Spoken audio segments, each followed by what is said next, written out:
So ngayong araw guys, habang nangunguha nga pala kami ng mga suso, may nakita kaming isang butas na malaking alimango. Kaya nga guys, dali-dali namin tong hinuli para mai-food trip. Sobrang swerte guys natin ngayong araw kasi susulang yung kukunin natin, pero may nakita tayong malaking alimango. Kaya nga guys, dali-dali namin niluto ito at syempre, food trip na rin natin. So what's up guys? What's up? Mga napadaan lang. So for today's video nga guys, syempre may panibagong adventure na naman tayo. Grabe guys, napakalakas nga pala ng ulan dito sa amin kagabi. Kaya kung mapapansin nyo, labo ng tubig. So yun guys, what's up? Ngayong araw, samahan nyo kami manguha ng Papaitan eh! mga suso. Marami dito! Let's go! Mga suso. Tara na sa adventure! Yay! Hey, Kanta! Papaitan! Let's go, let's go! Dahil nga guys, tuwing naghahanap kami ng mga luka na ipufood trip dito sa lugar namin, ay lagi namin nakikita itong napakaraming suso na kung tawagin guys ay paitan. Dito nga guys sa lugar namin ay bihira lang yung mga taong kumakain nito. Kaya nga guys, nung nagtanong ako sa comment section kung nakakain ba to at kung ano masarap na luto, ay marami akong nabasa. Kaya ngayong araw guys, ay susubukan natin kainin itong mga suso na tinatawag namin ditong paitan. Kasi guys, sobrang dami talaga dito at nagkalat lang sila. Kaya nga guys, kung makikita nyo, talagang nandito lang sila sa ilalim ng mga puno at dikit-dikit lang sila, halos magkakatabi lang sila dito. Meron din nga pala guys mga ibang tao na bumibili at kumakain ng susong ganito dito sa lugar namin, pero napakadalang lang. Kaya nga guys, siguro napakarami mga ganito dito sa aming suso, kaya kasi hindi guys sila nakukuha. Kadalasan nga pala guys nakatira yung mga ganitong klase ng suso dito sa mga putik na malalambot. At kung makikita nyo nga guys, so hindi pa kami umaalis dito, grabe, napakarami na agad namin nakuha at malapit na agad mapuno yung lalagyan namin. Kasi hindi naman talaga guys maikakaila na dikit-dikit talaga sila dito, hindi na nga guys kami umaalis sa pwesto. Marami nga guys nagsasabi na mapait daw itong lasa nito, pero sa ayos daw na guys na pagluluto ay magiging masarap daw siya, kaya susubukan guys natin. Nakakatuwa talaga guys kasi hindi na kami lumalayo sa mga pwesto namin na talagang sunod-sunod na yung amin nakukuha. Yan guys, nakuha pala kami ng susumpaitan oh. Napakarami na namin nakuha oh. Yan guys oh. Mga paitan oh suso. Dami pa oh. Dami pa namin nakukuha dito sa gilid lang ano. Dami. Ayan pa oh. Kumpul-kumpul oh. Sobrang tagal na siguro grabe. dito. Natalaba na guys. Gagatan natin yan guys oh. Let's go. Dami. Tara, lutuin na natin yan. Tapos ayan, syempre pagkatapos nating itaktak yan, ilalagay ulit natin sa lagayan. Talagang pinadami lang yung trabaho. So yun guys, habang kami ay nanghanap ng suso dito, may nakita kami butas ng alimango. Kaya dali-dali kong pinakuha itong ano, pasungkit namin. At may laman siya guys sa loob.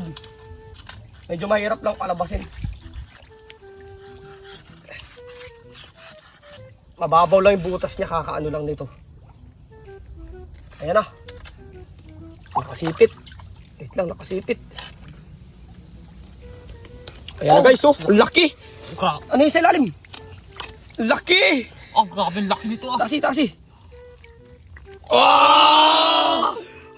Ang laki Ang laki. Oh, yan. Grabe nga limango guys, oh. Oh, chimpon-chimpo dito sa butas, oh. Bago pa lang sa Bago pa lang nagahukay. Bago Kagabi lang. lang to guys, high tide kasi kagabi. Oh, laki. Talian natin balong. Ang laki. Let's go.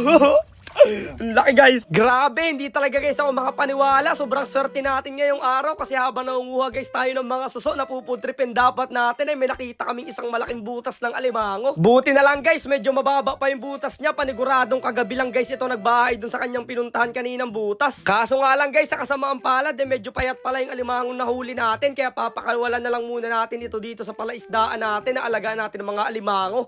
Para guys mas tumaba pa siya at may food trip natin ng ayos. Ito na lang muna guys ang uulamin namin pananghalian ng mga susong tinatawag nating paitan. Bago nga pala guys na makakain natin yung mga ganitong klase ng suso, ay kailangan nating alsin din yung kanyang hulihan para doon natin sila makuha. Yung camera girl na nga lang pala guys natin na nagkayo dito ng nyog at nagtulong-tulong na kami sa mga trabaho kasi medyo magtanghali na rin guys, nagugutom na rin kami. Lilinisan nga pala guys natin ng ayos itong mga suso na to kasi dapat pasukahin pa to bago lutuin, pero gagawin na lang guys natin ay lilinisin na lang natin agad. And guys, sasalang natin yung suso.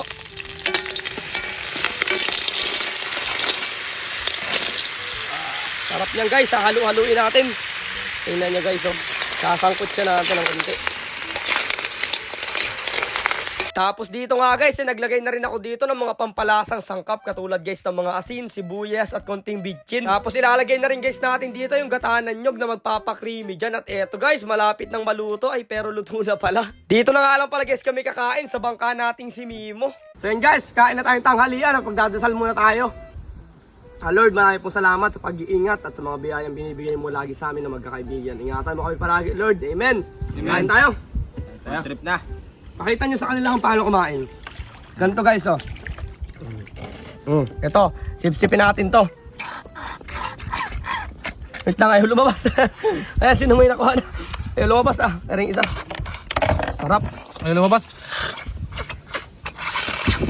Ayan. Ayan guys, oh.